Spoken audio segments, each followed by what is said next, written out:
चलो शुरू करें। एक वो कमेंट सेक्शन भी खोल दो ताकि मुझे पता चलता रहे। तो आज हमारा जो टॉपिक है वो है एनर्जी, ऊर्जा संसाधन, है ना। ऊर्जा संसाधन। ऊर्जा संसाधन में हम क्या क्या देखेंगे? देखो, मैंने आपको एक चीज स्टार्टिंग में नहीं बताई। संसाधन, संसाधन का मतलब रिसोर्स, जिसे इंग्लिश में रिसोर्स कहते हैं। ये संसाधन क्या है? हर वो चीज जो हमारे यूज के लिए इंपॉर्टेंट है वो हमारे लिए संसाधन है, रिसोर्स है। जो हमारे लिए बेकार है वो संसाधन नहीं है। चाहे वो हवा है तो वो भी रिसोर्स है, पानी रिसोर्स, मिट्टी रिसोर्स, सब कुछ क्या है? संसाधन है जो हमारे लिए इंपॉर्टेंट है। तो इस संसाधन पे आज हम चर्चा करेंगे, और इस संसाधन में एनर्जी, ऊर्जा संसाधन पे हम चर्चा करने वाले हैं। हमारे लिए इंपॉर्टेंट क्यों है एनर्जी, ऊर्जा? ऊर्जा हमारे लिए इंपॉर्टेंट क्यों है? क्योंकि किसी भी राज्य, किसी भी देश या राज्य की जो ग्रोथ है, जो उसकी वृद्धि है, वो किस पे निर्भर करती है? उसकी ग्रोथ डिपेंड करती है कि उस क्षेत्र में उद्योग कैसे हैं, उस देश में उद्योग कितने फल फूल रहे हैं। इंडस्ट्री आप देखो ना, कोई भी है, कपड़ा उद्योग से लेके टेलीफोन इंडस्ट्री से लेके, या कोई भी इंडस्ट्री है, कॉलिंग से लेके कहीं पे भी हो, आपको जो इंडस्ट्री है, ये उद्योग है, यहाँ पे बिजली चाहिए कि नहीं चाहिए? बेसिक नीड क्या है? बिजली। लालटेन वाला जमाना नहीं है ना, हमको बिजली चाहिए, यानी कि एनर्जी, ऊर्जा चाहिए। ऊर्जा सबसे बेसिक साधन है विकास का, इसीलिए किसी भी उद्योग को चलाने के लिए चाहिए ऊर्जा। अगर ऊर्जा नहीं है तो उद्योग बर्बाद, कुछ भी नहीं हो सकता किसी भी देश का विकास, है ना। तो एनर्जी बहुत ज्यादा जरूरी है। इसीलिए तुम देखोगे जो पिछड़े एरिया है वहां पे बिजली नहीं है, एनर्जी नहीं है, ग्रामीण दूर दराज के एरिया। लेकिन जो मेन स्ट्रीम से जुड़े हुए एरिया है वहां पे एनर्जी तो है ही, लेकिन आजकल कितनी हाईटेक सुविधाएं हैं। आप जैसे कमरे में एंटर करते हैं, लाइट अपने आप सेंसर के द्वारा जल रही है, बाहर जा रहे हो तो अपने आप लाइट बंद हो रही है। तो ये सारी चीजें क्या है? एनर्जी पे डिपेंडेंट है। किसी भी देश का विकास करता है अल्टीमेटली डिपेंड उस देश में बेसिक संसाधन कितने हैं। तो ऊर्जा सबसे ज्यादा इंपॉर्टेंट है। अब देखो, हमारे जो देश है ना, देश के संदर्भ में देखो या वर्ल्ड के संदर्भ में देखो, देश या विश्व, तो यहाँ पे जो एनर्जी है वो आप मेन रूप से दो भागों में बांट सकते हैं। जो एनर्जी होती है, एक होती है परंपरागत ऊर्जा के स्रोत, और एक होते हैं गैर परंपरागत ऊर्जा के स्रोत। गैर परंपरागत ऊर्जा के स्रोत, परंपरागत और गैर परंपरागत। अब ये परंपरागत का मतलब क्या है? जो ट्रेडिशनली चले आ रहे हैं और जो जल्दी ही समाप्त हो जाते हैं। इसमें जैसे कि कोयले से बनने वाली एनर्जी, जो आज आपके घर में ये लाइट आ रही है ना, तुम जानते हो, तुमको लगता है टेरी डैम से आ रही है, नहीं। अगर आप एक दिन में 100 यूनिट बिजली बना रहे हैं तो उसमें से लगभग अभी भी 60% प्लस, क्योंकि पिछले 3-4 साल पहले 67% था, 60% प्लस हमारे पास जो बिजली बनती है वो कोयले से बनती है। समझ रहे हो? कोयले से बिजली बन रही है 60% प्लस। दूसरा, जो अन्य परंपरागत फॉसिल फ्यूल है, फॉसिल फ्यूल का मतलब, फॉसिल फ्यूल में चाहे वो पेट्रोलियम हो, पेट्रोल हो, डीजल हो, चाहे वो मिट्टी का तेल हो, या जो अन्य प्रकार के ये हैं, चाहे वो सीएनजी हो, है ना, चाहे वो एलपीजी हो, ये सारे क्या है? ऊर्जा के परंपरागत स्रोत हैं। समझ रहे हो? तो ये जो ऊर्जा के परंपरागत स्रोत हैं ये जल्दी समाप्त हो जाते हैं, दोबारा रिन्यू नहीं होते तुरंत। और ये वाले जो गैर परंपरागत ऊर्जा के स्रोत हैं वो हमारे उत्तराखंड में प्रचुर मात्रा में है, भरे पड़े हुए हैं गैर परंपरागत ऊर्जा के स्रोत। जैसे कि सौर ऊर्जा, उत्तराखंड में इसका स्कोप है। पवन ऊर्जा, उत्तराखंड में इसका स्कोप है। जल विद्युत ऊर्जा, इस उत्तराखंड में इसका स्कोप है। बायोगैस, उत्तराखंड में इसका स्कोप है। और उसके अलावा भूतापीय ऊर्जा, उत्तराखंड में इसका भी स्कोप है। अब मैं क्या बताना चाह रहा हूं आपको, सौर ऊर्जा, सोलर पैनल लगा दिए, उससे बिजली बना दी। पवन ऊर्जा, जहां पे खूब हवा चलती है, अरे पहाड़ में तो धारदार है ना, धार में कितनी हवा चलती है, वहां पे क्या लगा दो तुम? विंड टर्बाइन लगा दो, वहां पे हवा से तुम बिजली बना सकते हो। जल, हर उत्तराखंड में एवरग्रीन 12 महीने बहने वाली नदियां हैं, तो वहां पे छोटे छोटे डैम बना दो। बायोगैस, कुछ सड़न गलन हो गई, उससे बिजली बना दो, सड़ने गलने के पदार्थ से।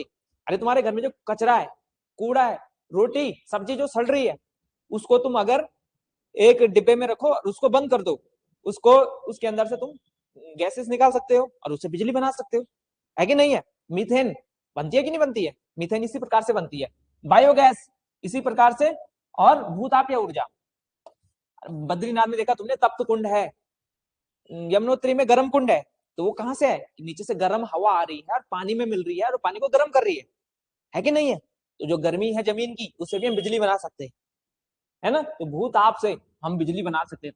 उत्तराखंड में जो ये ऊर्जा के ये वाले स्रोत हैं, इसकी हमारे पास स्कोप बहुत कम है, समझ रहे हो? ये जो लेफ्ट वाला है, हमारे पास ना कोयला है ना पेट्रोल डीजल के लिए पेट्रोलियम है, ये हम कुछ नहीं बना सकते इनको, तो हमारे पास इसका स्कोप कम है। लेकिन इस वाले फील्ड में उत्तराखंड में स्कोप काफी ज्यादा है। तो हमारे पास ऊर्जा के जो स्रोत है उत्तराखंड में है ये वाले, और इससे क्वेश्चन लगातार आते हैं। अब देखो एनर्जी से कैसे क्वेश्चन आते हैं।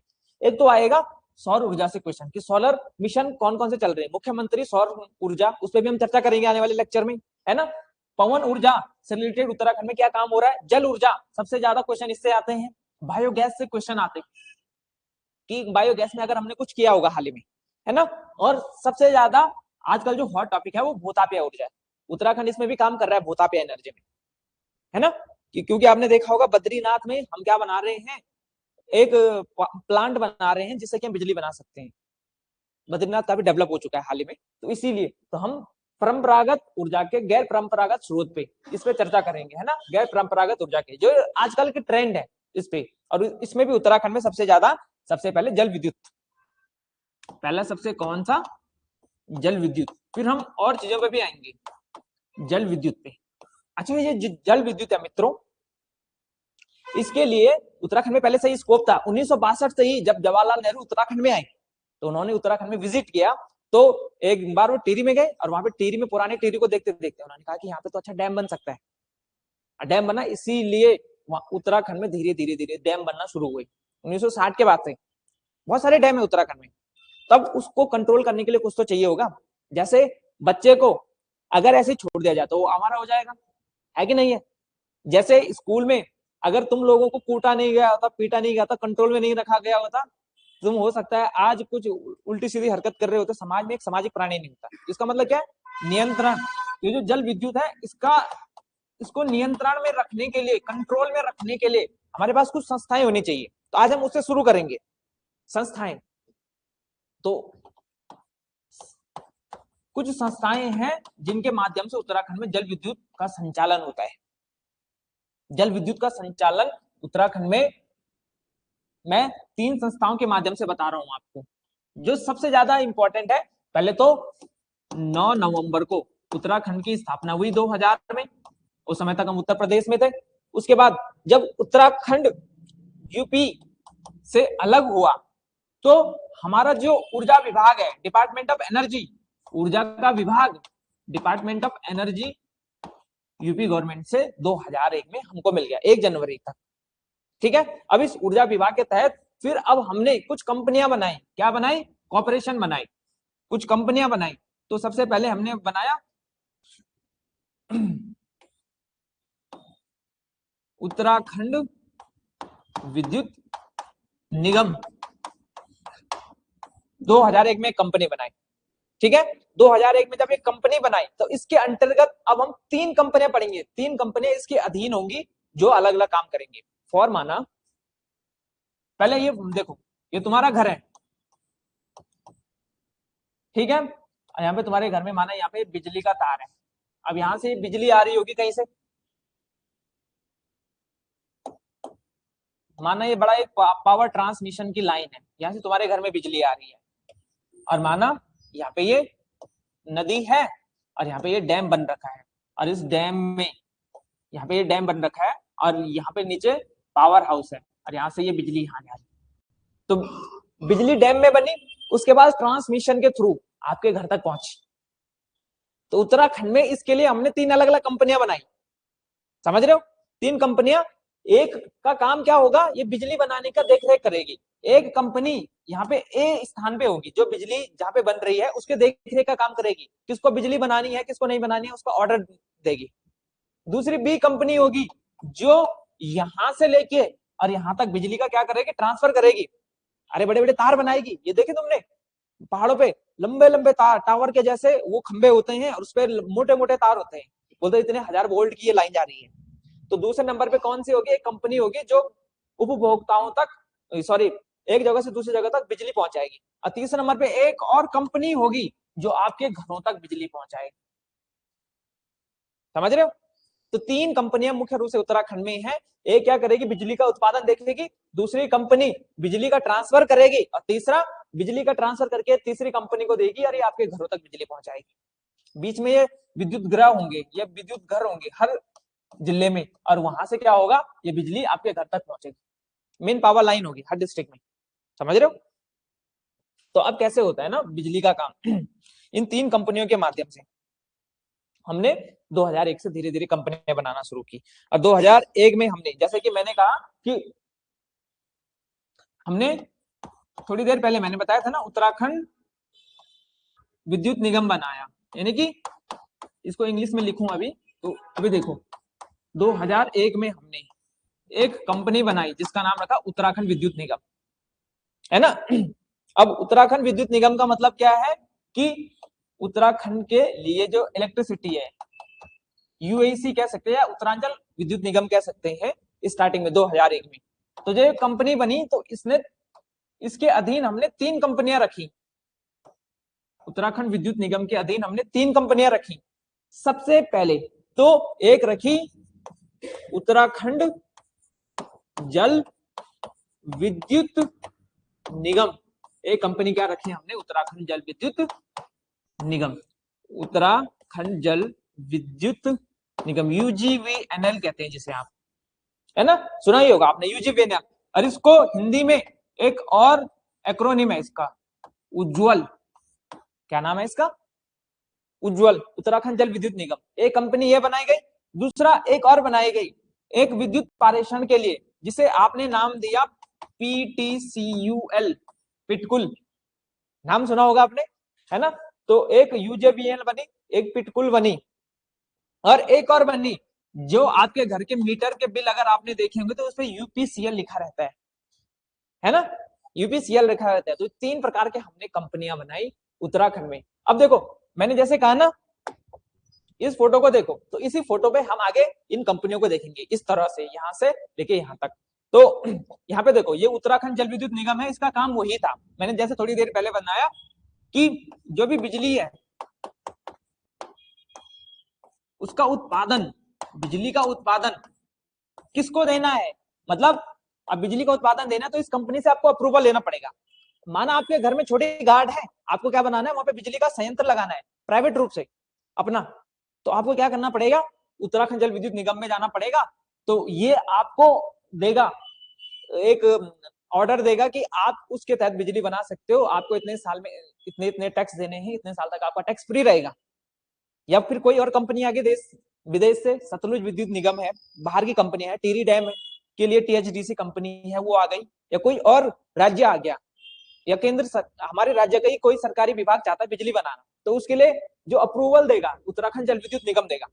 समझ रहे हो? तो ये मेन रूप से एक कंपनी है जो अप्रूवल देने का काम करती है, उत्तराखंड जल विद्युत निगम। तो बिजली उत्पादन का जो काम है उत्तराखंड जल विद्युत निगम के द्वारा किया जाता है, उज्ज्वल के द्वारा किया जाता है। तो बिजली का उत्पादन और किसको कॉन्ट्रैक्ट मिलेंगे, किन किन लोगों को मिलेंगे, कितने मिलेंगे, वो सारे काम होते हैं। इसीलिए इसके अंतर्गत अभी तक राज्य में 20 उत्पादन क्षेत्र हैं, 20 प्लस उत्पादन क्षेत्र। इसका मतलब कि जहां जहां पे बिजली बन रही होगी वो एरिया 20 प्लस है, और इसके अधीन 20 प्लस प्रोजेक्ट चल रहे हैं अभी तक, 20 प्लस प्रोजेक्ट चल रहे हैं, 20 प्लस, और 20 प्लस उत्पादन क्षेत्र है। इसका मतलब क्या है, जैसे टीएचडीसी पहले बन चुकी है, टीएचडीसी 1988 में टीएचडीसी एक कंपनी बनी, उसके अधीन काम चल रहा है। तो टीएचडीसी ने तो इससे अप्रूवल नहीं लिया होगा, लेकिन जो अब नई नई कंपनियां बन रही हैं, जो नई नई विद्युत बनाने वाला क्षेत्र बन रहा है, नए नए डैम बन रहे हैं, तो उसको अप्रूवल कहां से लेना पड़ेगा, उत्तराखंड जल विद्युत निगम से, उत्तराखंड जल विद्युत निगम से लेना है। और इसकी जो स्थापना है, इसकी स्थापना कब हुई, ये मोस्ट इंपॉर्टेंट है। तो बताओ कब हुई इसकी स्थापना, किसी को पता है? 12 फरवरी 2000 2001 को, 12 फरवरी 2001 को उत्तराखंड जल विद्युत निगम बना। ठीक है, और इसका जो मुख्यालय है, इसका जो हेडक्वार्टर है, मुख्यालय कहाँ होगा, कहाँ है इसका हेडक्वार्टर, तो इसका हेडक्वार्टर है देहरादून में। लगभग सभी संस्थान देहरादून में ही है, बिजली से जुड़े हुए, है ना। तो देहरादून में इसका मुख्यालय, उत्तराखंड जल विद्युत निगम लिमिटेड। अच्छा, ये जो पिटकुल है इसकी इंग्लिश में देख लो पहले, ठीक है, क्योंकि ज्यादातर ये ऐसे पूछता है। तो पावर ट्रांसमिशन, ठीक है, कॉर्पोरेशन बस उत्तराखंड लिमिटेड, है ना, उत्तराखंड लिमिटेड। तो पावर ट्रांसमिशन कॉर्पोरेशन। अच्छा, इसका नाम अगर आप हिंदी में देखोगे तो थोड़ा टफ है, विद्युत पारेषण, विद्युत ऐसे कुछ करके है। पारेषण मतलब ट्रांसमिशन, इंग्लिश में थोड़ा देखो, ट्रांसमिशन एक जगह से दूसरे जगह। तो जो नंबर 1 कंपनी बनी, कहां पे बिजली लगानी है, वो ए बनी, उत्तराखंड जल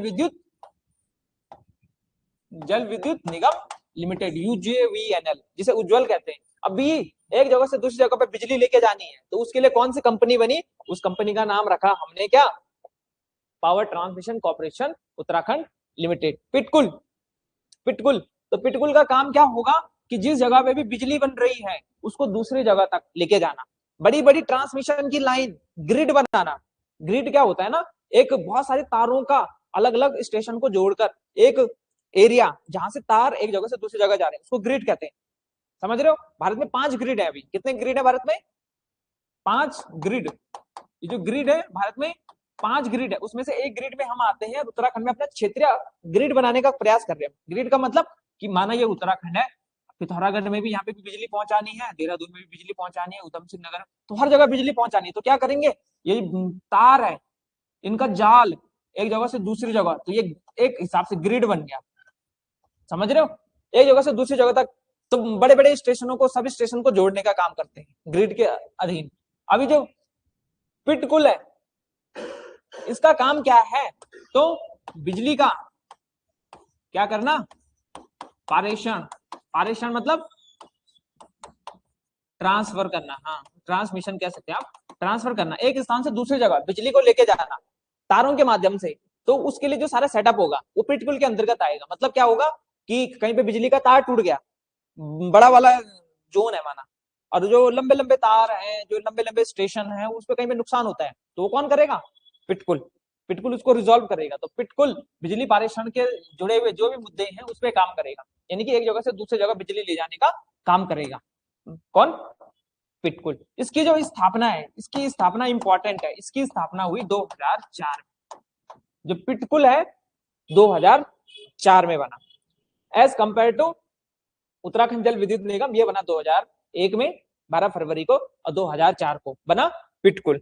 अच्छा, एग्जैक्ट अगर आप इसको लिखना चाहते हैं तो 1 जून 2004 लिख सकते हैं, एग्जैक्ट 1 जून 2004। लेकिन जो एग्जाम के क्वेश्चन आ रहे हैं उसको कुछ हिसाब से आप याद रखेंगे। देखो क्वेश्चन कैसे बनेगा कि उत्तराखंड जल विद्युत निगम का काम बिजली उत्पादन से जुड़े हुए कार्यों को देखना है।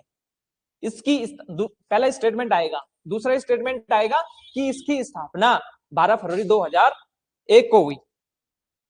इसमें से कौन सा कथन सही है, केवल एक और दो, ना तो एक, या फिर आ सकता है केवल 2 और, या फिर ना तो 1 ना 2, इसमें से कौन सा स्टेटमेंट सही है। इस प्रकार के क्वेश्चन आएंगे अब, तो इनको इसीलिए मैं बता रहा हूं, थोड़ा डिटेल में समझना। तो पिटकुल का काम क्या हो गया, ट्रांसमिशन का काम करना है, एक जगह से दूसरी जगह पे बिजली को लेके जाना है ना। और वो कितना होगा, अब देखो ना, आपने देखा होगा जैसे तुम्हारे फोन में डेटा होता है, केबी में होता है ना, फिर उससे केबी से मिलके क्या बनती है, एमबी बनती है, और एमबी से फिर क्या बनती है, जीबी बनती है।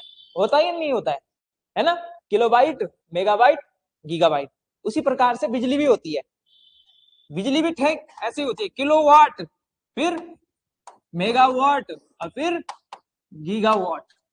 समझ रहे हो, तो ये जो किलोवाट है एक सर्टेन अमाउंट है जिसके तहत ये कितने, ऐसे तो है नहीं कि, तो तुम्हारे घर में बिजली बन रही है 2 किलोवाट तक, तुम्हारे घर में छत पे सोलर लाइट लगा दी तुमने, और तो तुमने कहा सरकार के हम बिजली बेचना चाहते हैं, तो ऐसा है नहीं कि ये पिटकुल आएगा और तुम्हारे घर से फिर तार खींचना शुरू करेगा, ऐसा नहीं है, एक लिमिटेशन है, यानी कि कम से कम उस स्थान पे कितनी 132 किलोवाट की बिजली तो होनी ही चाहिए, बननी ही चाहिए। जो सोलर प्लांट रखते हैं ना बेसिकली, अगर तुम ये छत है, इसका एग्जांपल देख के बताता हूँ, तो यहाँ पे अगर पूरे छत में कवर करोगे, तुम आधा छत कवर करोगे, तो इस छत से तुम्हें 2 या 3 किलोवाट तक की बिजली बन जाएगी, 2-3 किलोवाट। तो इसका मतलब क्या है कि अगर ऐसे इस एरिया में लगभग 100 छत होंगे, तो तब जाके हम यहाँ से बिजली दूसरी जगह भेज सकते हैं, तब हम किसको कह सकते हैं, पिटकुल को कह सकते हैं। तो 132 किलोवाट से अधिक की बिजली होगी जब, तो तब जाके ये ग्रिड बनाता है, तब जाके पावर लाइन बिछाएगा, समझ रहे हो। तो 132 से अधिक किलोवाट, 132 किलोवाट से अधिक की बिजली के लिए ये क्या बनाएगा, ग्रिड बनाएगा, इंफ्रास्ट्रक्चर बनाएगा, उसकी देखरेख करेगा कौन, पिटकुल उत्तराखंड में। उससे कम होगा तो फिर नहीं करेगा। अच्छा, पिटकुल हो गया। अब इसके बाद बिजली इसने ट्रांसफर कर दी, अब बिजली ट्रांसफर करके अब ये देगा दूसरी कंपनी को। मतलब हमने क्या देखा थोड़ी देर पहले, एक जगह पे बिजली बनी, फिर यहाँ से बिजली उठाएगा, यहाँ से बिजली के तार लगाए, ठीक है, एक सेकेंड। तो पिटकुल का काम क्या है कि बिजली एक जगह से उठा के दूसरे जगह पहुंचाना, समझ रहे हो। तो बिजली पहुंचाने का काम पिटकुल का हो गया। अब जो तीसरी संस्थान है UPCL, Uttarakhand power corporation limited, अब ये क्या करेगा, वहां से बिजली पिटकुल के जो बड़े बड़े विद्युत गृह है वहां से बिजली उठाएगा, अपने तार के माध्यम से लोगों के घर तक पहुंचाएगा, मैनेजमेंट का काम करेगा। तुम लोगों के घर में जो मीटर रीडिंग से लेके जो बिजली का बिल तक पहुंचता है, ये सारे काम किसका है, यूपीसीएल का। कोई प्रॉब्लम आ रही है कस्टमर को कि हमारे घर में ज्यादा बिजली का बिल आ रहा है, कम बिजली का बिल आ रहा है, तुम कहाँ जाओगे, यूपीसीएल के ऑफिस में, है ना। यूपीसीएल ज्यादातर हम लोग यूपीसीएल को ही जानते हैं खाली, पिटकुल और उत्तराखंड जल विद्युत निगम को उतना नहीं जानते हैं। उसके पीछे यही रीजन है कि लोगों तक जो डीलिंग करता है, पब्लिक डीलिंग, वो कौन करता है,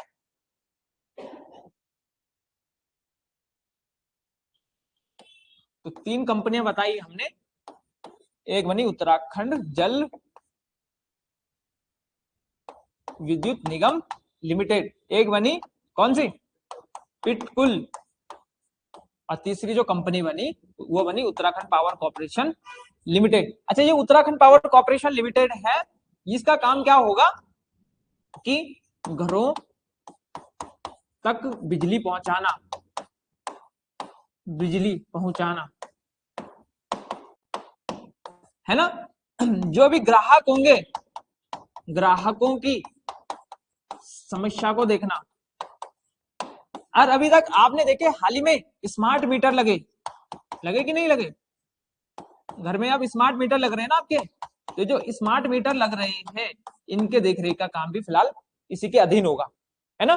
तो ये सारा काम यूपीसीएल करेगी। और इसकी स्थापना कब हुई होगी, तो इसकी स्थापना कब हुई मित्रों, इसकी स्थापना हुई यूपीसीएल की कब, सेम डेट को 12 फरवरी 2001 को। देखो, पिटकुल की स्थापना हुई 1 जून 2004 को, और उत्तराखंड जल विद्युत निगम की स्थापना हुई 12 फरवरी 2001 को।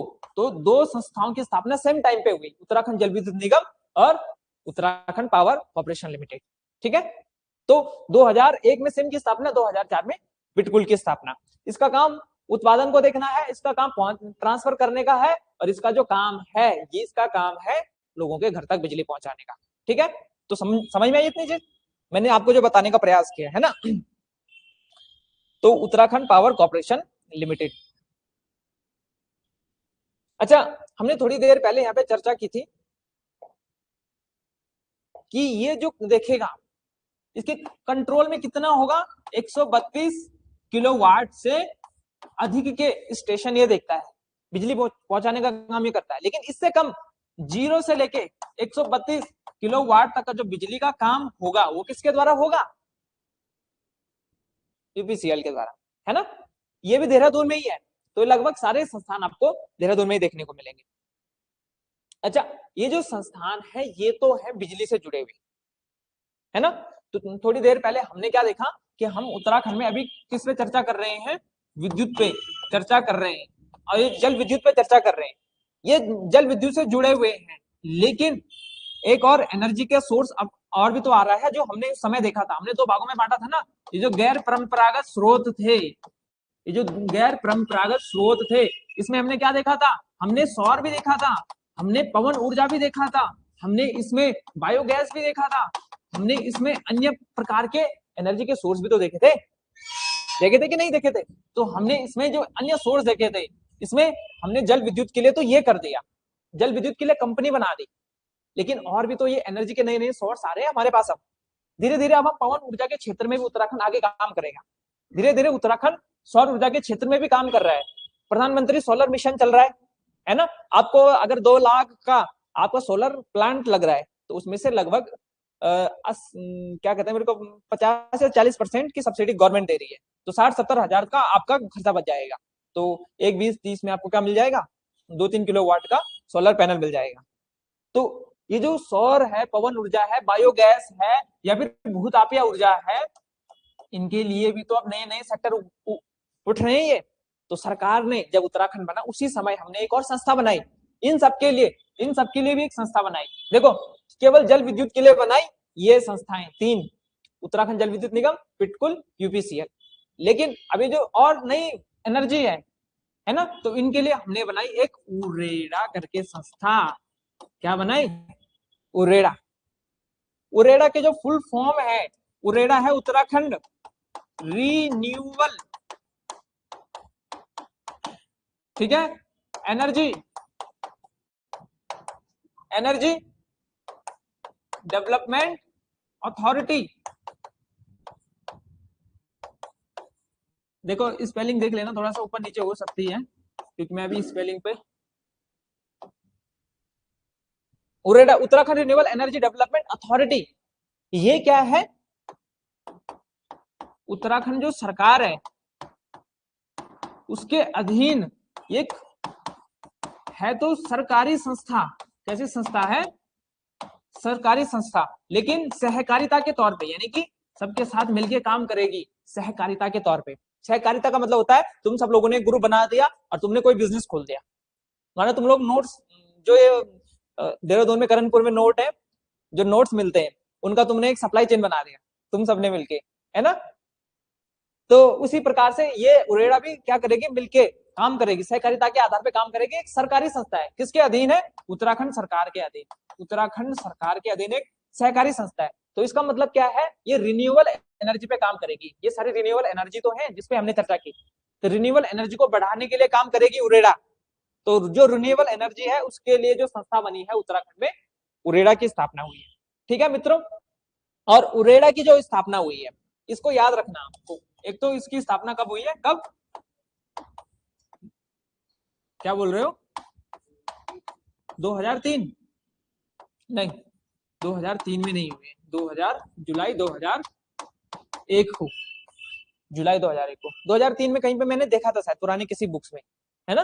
तो तुमने कहां से बताया, किसने बताया, आपने, अच्छा कहीं देखा था आपने, शायद मुझे भी ऐसे कुछ लग रहा है मैंने कहीं देखा है। लेकिन ये जो उरेडा है ये जुलाई 2001 में ऑफिशियल वेबसाइट पे, अच्छा मैं क्रॉस चेक करता रहता हूँ डेटा को, इसीलिए बता रहा हूँ आपको कि अभी तक का जो ऑफिशियल डेटा है वो 2001 का है। इसकी वेबसाइट है ना, जो वहां पे जाएंगे आप तो उरेडा की वेबसाइट पे, तो 2001 है। इसको 2001 में बनाया गया, और इसका जो हेडक्वार्टर है, इसका जो मुख्यालय है, इसको भी सेटअप किया गया देहरादून में। उरेडा बनाया रिन्यूएबल एनर्जी के लिए देहरादून में, इसका हेडक्वार्टर देहरादून में बनाया गया। लेकिन हमारे पास जो 13 जिले हैं, यहाँ पे इसके क्या है, रीजनल ऑफिस, क्षेत्रीय कार्यालय, 13 जिलों में इसके क्या है, क्षेत्रीय कार्यालय। अच्छा ये काम कैसे करता है, माना जी जरा देखो, तो तुम लोगों ने घराट तो देखे ही होंगे, कितने लोगों के गांव में घराट चलते हैं, आपके गांव में चलता है, तुम्हारे गांव में चलता नहीं चलता है, बाकी चलो एक ही जगह चल रहा है। इसका मतलब क्या है कि अब नए मॉडर्न चक्की आ चुकी है, हर किसी के घर में इलेक्ट्रॉनिक चक्की आ रखी है। और जो पुराने जमाने में हम क्या जाते थे, या तो बिजली से डीजल से चलने वाली चक्की गांव में जाती है, वहां पे पिसवाते थे, अभी भी तो वही करते लोग। तो ये जो चक्की है इनका ट्रेंड ज्यादा बढ़ रहा था, तो उरेडा ने इसके लिए काम किया। जैसे तो क्या किया, इन्हें कहते हैं पानी से चलने वाली चक्की, इसीलिए इनका नाम पड़ा पंच चक्की, पवन नहीं पंच, ठीक है। और इसी को आप कहते हैं घराट, और गढ़वाली में कहते हैं आप घट, है ना। तो ये जो घराट है, ये जो पंचक्की है, इनके विकास के लिए काम करेगा उरेडा। जैसे एक काम तो इसने क्या कर लिया, इनको दोबारा से पुनर्जीवित करने के लिए, पुनर्जीवित करने के लिए इसने काम किया। अब इसने काम कैसे किया, जो मेन रूप से, अब ये उत्तराखंड है, उत्तराखंड के गढ़वाल वाले रीजन में ज्यादा चलता है। गढ़वाल वाले रीजन में भी कौन से, उत्तरी जिले, जैसे ये उत्तरकाशी, इसके नीचे टिहरी, है ना, यहाँ पे ये चमोली, और इसके नीचे ये रुद्रप्रयाग, फिर यहाँ पे ये देहरादून वाला रीजन, इन वाले क्षेत्र में पंचक्की ज्यादा काम करती है ना। तो इन्होंने किन किन जिलों में काम किया, तो कौन कौन से जिले थे, एक उत्तरकाशी,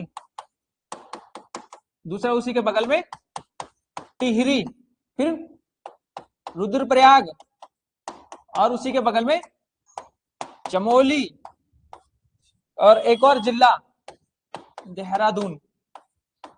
इन जिलों में उरेडा ने क्या काम किया, इसने बनाए, जो घराट के मालिक है उनका एक एसोसिएशन, घराट के जो मालिक हैं उनका एसोसिएशन बनाया इसने, और इसको क्या नाम दिया, वाटर मिल ऑनर एसोसिएशन। क्या नाम दिया, वाटर मिल ऑनर एसोसिएशन। इसका मतलब क्या, घराट के जो मालिक हैं उनका एक संगठन बनाओ बन, और क्या क्या हम नए काम कर सकते हैं, किस प्रकार से इसको ठीक कर सकते हैं, एनर्जी का इस सोर्स को कैपिटलाइज, यूटिलाइज, क्या कह सकते हो उसे, कैपिटलाइज कर सकते हैं या यूटिलाइज कर सकते हैं, इसके लिए WAO, वाटर मिल ऑनर एसोसिएशन, उरेडा के द्वारा बनाया गया। उसके अलावा आपने देखा होगा छोटे मोटे कार्यक्रम चलते रहते हैं, जैसे कि स्ट्रीट लाइट है, स्ट्रीट लाइट है, वहां पे पहले कैसे वाले बल्ब जलते थे, वो जो बड़े हाइलोजन वाले होते थे, लाल कलर की लाइट आती थी। अब धीरे धीरे सफेद लाइट वाले बल्ब दिख रहे हैं आपको, ये LED वाले दिख रहे हैं, और उसके ऊपर एक सोलर पैनल लगा है, गांव में भी लगा है। तो ये कहां से आ रहा है, ये उरेडा से आ रहा है। तो स्ट्रीट लाइट के लिए जो काम कर रहा है वो उरेडा काम कर रहा है, यानी कि रिन्यूएबल एनर्जी पे। दूर दराज के एरिया है, आप जाओगे तो रुद्रप्रयाग में पोखरी नामक एक जगह है, उत्तरकाशी में बिल्कुल हर्सिल वाला एरिया है, पिथौरागढ़ में बिल्कुल मुंशियारी वाला एरिया है, वहां बिजली नहीं पहुंची। अब वहां पे बिजली नहीं है तो वहां पे कैसे काम चलेगा, तो बिजली को पहुंचाने का काम करते हैं, क्या लगा दिए, सोलर लाइट लगा दी, या सोलर पैनल लगा दिए, या कुछ इस प्रकार के रिसोर्सेज वहां पे लगा दिए जिससे बिजली आ जाए। तो उरेडा इस प्रकार के दूर दराज के एरिया के लिए काम करता है। समझ में आई बात। तो उरेडा इंपॉर्टेंट है, पिटकुल, UJVNL और UPCL, ये सारे संस्थान समझे आप, ये हमारे लिए इंपॉर्टेंट है ना। उसके अलावा हम उत्तराखंड ना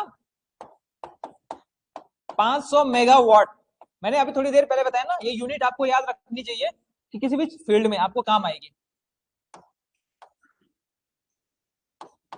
किलो वाट, किलो वाट से बड़ा क्या हो गया, मेगावाट, मेगावाट से बड़ा क्या हो गया, गीगा वाट।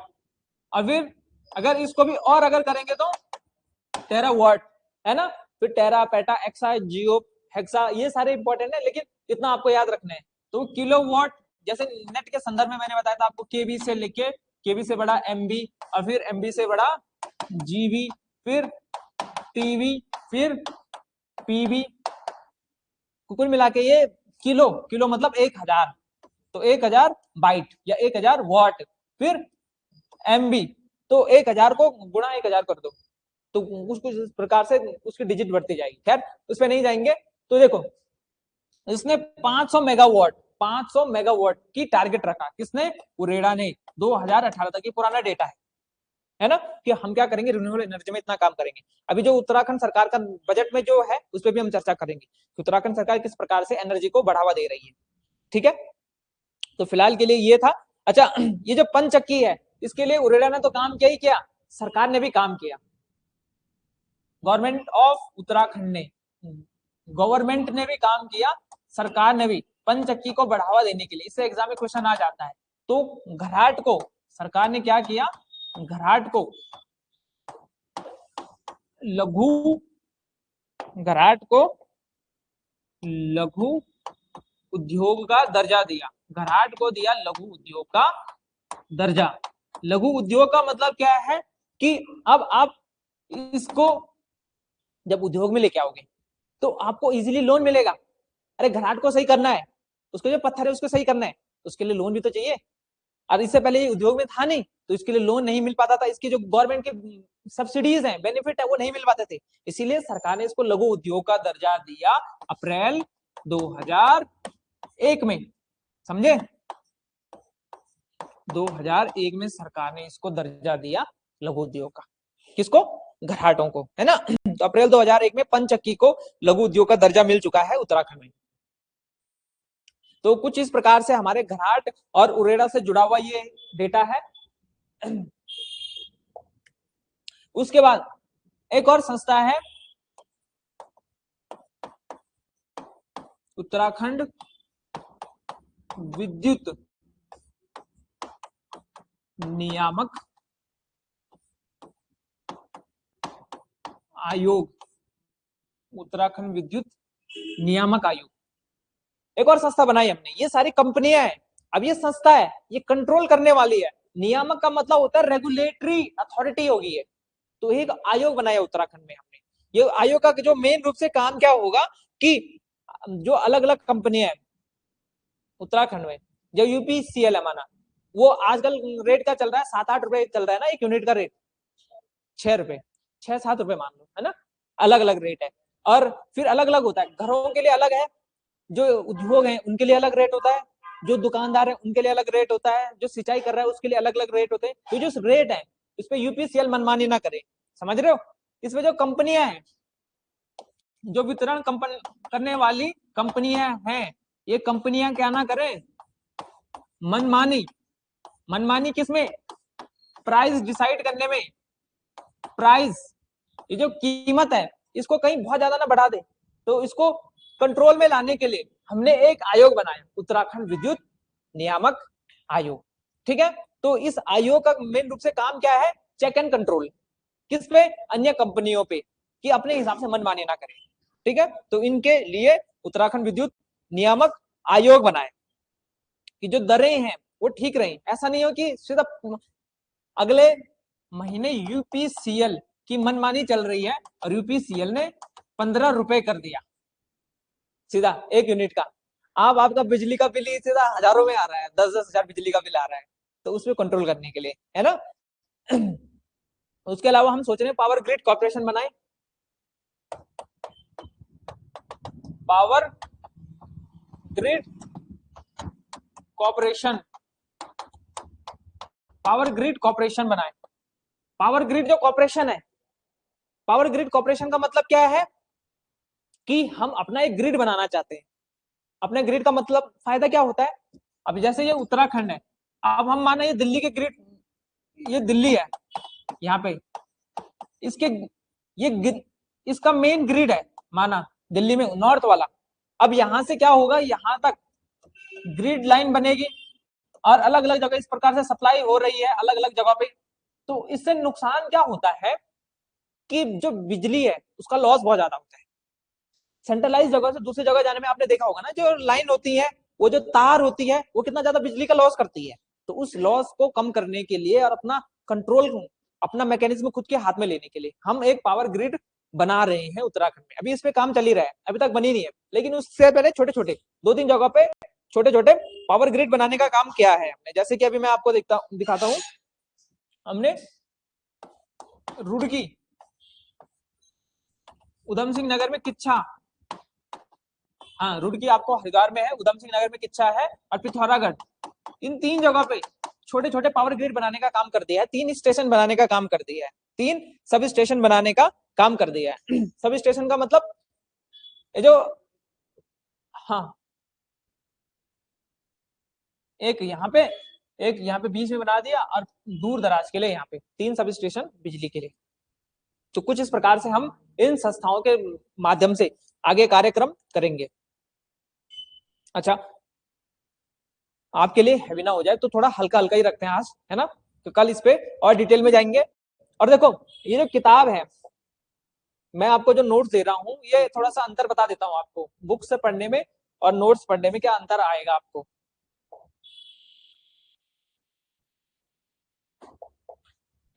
हमने जो एनर्जी पढ़ी, तो जो आपकी बुक्स हैं, बुक्स मेजरली आपकी दो ही बुक्स हैं जिसमें ज्यादातर डेटा है और कम बुक्स में है। तो जो डेटा है उसमें खाली आपको क्या पढ़ना पड़ेगा, और आपको उसमें मिलेगा जल विद्युत। लेकिन हम आपके साथ जो चर्चा करेंगे अन्य चीजों पे भी, चाहे वो सीएनजी है, चाहे उत्तराखंड में बायोगैस को लेकर क्या क्या काम हो रहा है कि नहीं हो रहा है, उस पर चर्चा करेंगे। साथ में हम चर्चा करेंगे कि जो पवन ऊर्जा है उसके लिए हमने क्या नीति रखी है, सौर ऊर्जा के लिए उत्तराखंड कैसे काम कर रहा है, या थर्मल पावर प्लांट, थर्मल या फिर भूतापीय ऊर्जा, थर्मल में भी भूतापीय, तो इस पे भी उत्तराखंड सरकार क्या काम कर रहा है, बजट में क्या क्या किया है। तो जो एक्स्ट्रा चीजें हैं ये भी आपको नोट्स के साथ मिलेंगी, ठीक है। तो इस पे कल हम कंटिन्यू रखते हैं लेक्चर। अभी आज के लिए इतना ही। समझ में आया आपको मैंने क्या बताया? हमने जो 3 कंपनियों के बारे में पढ़ा, समझ में आया? ठीक है, ठीक है। और कुछ अगर इंपॉर्टेंट होगा भी, वैसे ऊर्जा नीति है एक नई वाली भी पुरानी वाली भी, उस पर चर्चा कर लेंगे। अच्छा, एक हल्का सा चीज देख लो,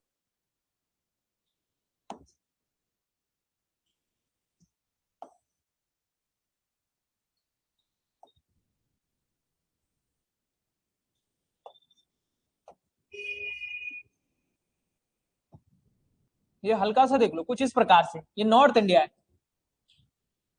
ये 2000 से पहले हम यूपी के अधीन थे, है ना। इसका मतलब क्या है कि इस वाले रीजन में जो भी बिजली बना रहे हैं वो किसकी है, यूपी की है या सेंट्रल गवर्नमेंट की, पूरे देश की बिजली है या फिर उत्तर प्रदेश राज्य की है। और 2001 से पहले, 2000 से पहले हमने दुनिया भर के छोटे छोटे प्रोजेक्ट बनाना शुरू कर दिया था। 1996 में देखो, यहाँ पे जो रीजन है काली वाला, वहां पे हमने भारत नेपाल के साथ संबंध, पंचेश्वर डैम बनाना शुरू करने की बात 1996 में कर दी थी। अलग अलग डैम हमने बनाना शुरू कर दिए हैं 2000 से पहले। तो अब क्या होगा, यहाँ पे डैम बना रखे तो ऐसा तो है नहीं कि हम बोलेंगे उनको उठा के ले जाओ भाई अपने घर। अब माना यूपी गवर्नमेंट के डैम है तो उनको ऐसे थोड़ी बोलेंगे हम घर लेके जाओ। तो अब क्या सोल्यूशन निकला जाए, टीएचडीसी नहीं, टीएचडीसी तो 1988 में बन चुका है। हाँ, अब देखो यहाँ पे यूपी और उत्तराखंड की लड़ाई समझो जरा। हमने कहा कि नदी हमारी है, एरिया हमारा है, और बिजली तुमको जा रही है उत्तर प्रदेश को। तो अब उत्तर प्रदेश ऐसे थोड़ी है कि डैम उठा के अपने घर चले जाएगा। अब डैम वहां पे है, बिजली वहां पे बन रही है, तो क्या सोल्यूशन क्या निकला जाए? तो इसका सोल्यूशन निकला कि जब उत्तराखंड बनने से पहले हमारे पास जो डैम बने हुए हैं उनका आप हमें 12% के रूप में बिजली दोगे। समझ रहे हो? अगर एक दिन में 100 यूनिट माना कोई विद्युत संयंत्र, कोई डैम बना रहा है, तो उसमें से 88 आप रखो और 12 हमको दे दो। हालांकि बहुत कम है, आपको जो पानी है वो सारा रिसोर्स यूज हो रहा है। अब कोई मंत्री था एक बार बोल रहा था कि बल पानी अच्छा नहीं है क्योंकि पानी से सारी बिजली तो इन्होंने निकाल ली। सुना था आपने? एक मंत्री जी का बयान था वो। पहले पता नहीं कोई थे, तो खैर वो तो दूसरी बात है, लेकिन आ जाओ यहाँ। तो हमारा जो उत्तराखंड को रॉयल्टी के रूप में बिजली मिलती है, कितनी मिलती है? 12%। राज्य बनने के बाद भी कई ऐसी कंपनियां हैं जो अपने पैसे के माध्यम से, माना एक कंपनी है, उदाहरण के लिए समझो, सतलुज जल विद्युत निगम, एक कंपनी है ना? हाँ, SJVN, सतलुज जल विद्युत निगम उत्तराखंड की नहीं है, ये बाहर की कंपनी है। तो ये क्या करेगी, उत्तराखंड में डैम बना रही है, माना अब ये उत्तराखंड में जो डैम बना रही है उसके बदले इसको 100 यूनिट मिल रही है, तो अभी क्या करेगी, एक तो टैक्स देगी राज्य को, क्या देगी? टैक्स, जितना उसको पैसा मिला होगा। और दूसरा ये देगी उत्तराखंड को 12% बिजली, जिसे कहते हैं हम रॉयल्टी। तो 12% रॉयल्टी के रूप में मिलेगा, हमारे रिसोर्स यूज हो रहे हैं, समझे आप? तो रॉयल्टी है, ये 12% मिलती है उत्तराखंड को, और साथ में उत्तराखंड को टैक्स मिलेगा, है ना। तो इसी प्रकार से, तो ये मैं बताना चाह रहा था आपको कि 12% रॉयल्टी कैसे मिलती है, क्यों मिलती है, आपको अब याद रखना इजी हो जाएगा, ठीक है।